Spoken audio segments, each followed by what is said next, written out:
18. Armoury. Knox took to the air in the grey relief of impending dawn, leaving the small raiding party behind.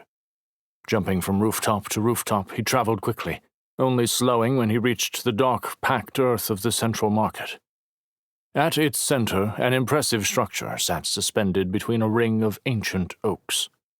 The additional supporting pillars at its base were obscured by darkness. A wide ramp, framed with ornate handrails running its length, led up to the broad balcony that stretched wide like an open palm. 2 guards stood at the threshold of the great doors, and single sentries were posted at regular intervals around the building, their silhouettes protruding from the shadows. Knox tried to judge the height of the structure from his position a street back from the edge of the square. It was bigger than he expected. From its supporting struts, the building rose 3 stories, pinned at each of its 6 corners by one of the large oaks. The outside facade held rows of darkened windows, many of them with private balconies. The detailed ornamentation covering the building was becoming easier to make out. Knox glanced at the sky, worried. The stars had nearly all vanished into the pale light. "It's now or never." His dark form would soon be easy to spot against a pale dawn. "Sky, help me," he silently prayed, and made a small jump to the closest of the houses before he gathered his strength and pushed himself toward the council hall at an aggressive angle. There was no time for a lofty jump, suspended against the gathering light. He hit the side of the building with more force than he was prepared for, and his hands and feet dug deep divots into the thick planks of milled wood. The dull thud of his impact rang in his ears like a gong, and he clung to the side, waiting. No shouts of alarm sounded from below. He let out a breath. Careful to choose firm handholds, he made his way to the nearest window and pulled on the shutters. Without an adjoining balcony, it was unlikely to be a room of much import. The shutters swung outward on silent hinges. The glass-paned window similarly swung outward. He climbed over the sill into the room, holding his breath while waiting for his eyes to adjust to the dim light. A figure. A flash of adrenaline coursed through him. He took an instinctive step to the side, reaching for his club. A dark form in elaborate armor stood before him. He was mid-swing before it came fully into focus, stilling his view. A mannequin. The room held 2 other mannequins in similar armor and tables holding a wide assortment of weapons. He slowed his heart rate, releasing the power, and dropped his upraised arm with a repressed huff. He skirted the rest of the gear and slowly cracked the door open. He was expecting a dark hallway and was instead met by a wide, well-lit balcony, edged with another ornately rung balustrade. Expansive skylights in the domed ceiling let in the first blushes of morning. He cursed quietly. He had kept this part of his plan to himself, and now he belatedly realized his error. He assumed the council chambers would be similar to the one in Ricken, a small theater built within the larger structure. Here, though, they had created the entire building to function as a theater for the one central room several stories below him. He crept forward and peered over the edge. His stomach dropped. 8 guards stood at attention around the typical meeting configuration of central-facing seating. Instead of council seats in the center, there was a collection of desks, tables, and cabinets collected on the theater dais. It was exactly what he was hoping to find, the command center for the Tumultian army, but in the most inaccessible space, completely exposed and out of reach. Here he had no stones to fling, and any attempt to gauge in hand-to-hand would be easily seen by the others. Without a way to silence all the guards simultaneously, the whole building would immediately be alerted to his presence. Knox lowered his head and slowly eased back into the dark room with a heavy sigh. His side venture decidedly fruitless, he turned to leave. A ball of golden energy hit him square in his chest. The air left his lungs, his weight slamming into the door behind him. Before he could flare his strength, 2 more pulses of energy hit him like weighted steel hammers. He dropped to his knees, his vision blurred in and out of focus as the heat in his veins tried to clear the fog. A shadow detached from the far side of the room, along with a ball of energy coalescing at its side. Of all the rooms you could have come to, you came to my personal armoury. A sharp voice gloated in the darkness. The earth rewards me. Nox put a hand on the floor, trying to still the swirling room. The next bolt hit him in the side of his head. His skin burned and his ears rang. Blackness clawed at the edge of his vision. Such arrogance, the voice mocked. To think you could creep into our very heart without us knowing. A retort sprang to his lips, but it died before he could speak as 2 more bolts of energy struck him, and the world went dark. Nox awoke to the lingering stabs of pain. His newly reclaimed invulnerability should have negated any such effects. He fought to free his mind from the fog as another slice of pain spiked down his back with fresh agony. A groan escaped his lips. "He's waking, Commander," a thickly accented voice said, echoing through his dull senses. His last moments of consciousness in the upstairs room came flooding back with a surge of adrenaline. He searched for the knot of fire in his chest and called on his strength as he tried to move. Pain hit him in the gut with such intensity he retched. "You may want to stay still," a new voice suggested, "and calm yourself." His eyelids weighed heavy, but he forced them open, searching for the voice. He'd been moved. He now sat on the main floor of the theater, back from the cluster of desks. "How long has it been?" He glanced at the domed ceiling and the full light of day.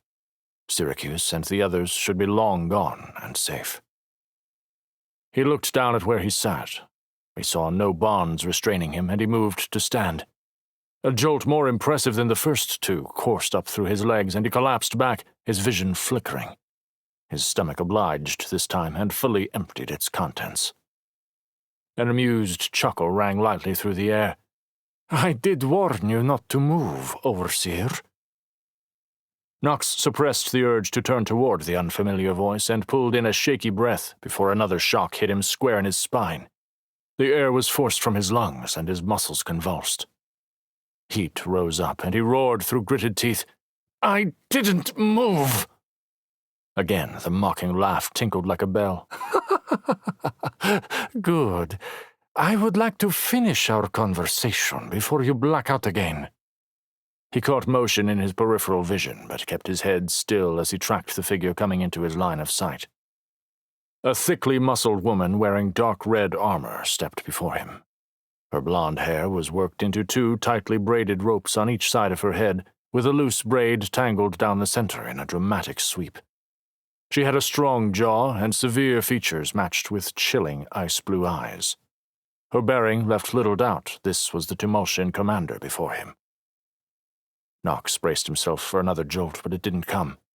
He watched the woman as she paced before him with movements that spoke of a lifetime of training. "Why are you in the Mercurial?" he demanded. Her expression twisted from condescension to a biting smile. "You are here to answer my questions, not the other way around." She paused as another jolt of energy punctuated her statement. He gasped and clenched his jaw to rob her of any more satisfaction. "Why are you here? We were assured no further overseers would be sent." "Sent?" He was ready this time for the pulse that shot through his body. As if by design, each jolt struck a new set of nerves, sending fresh flares of pain through him.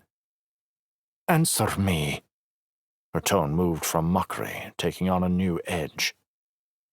He met her eye with defiance, pressing his lips tight. Another shock.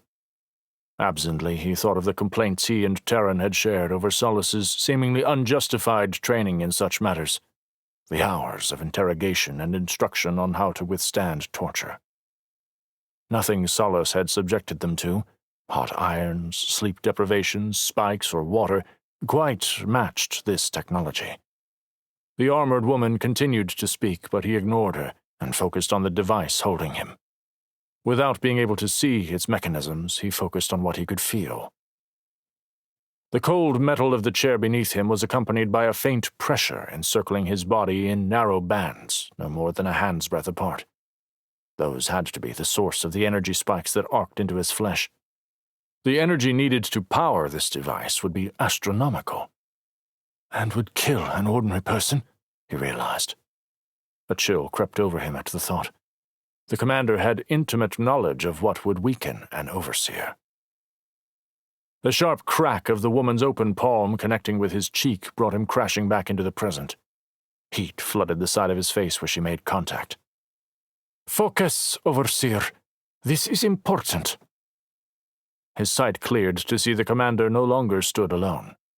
2 guards stood over a man not much older than himself. His face was deeply bruised and one arm hung at an unnatural angle.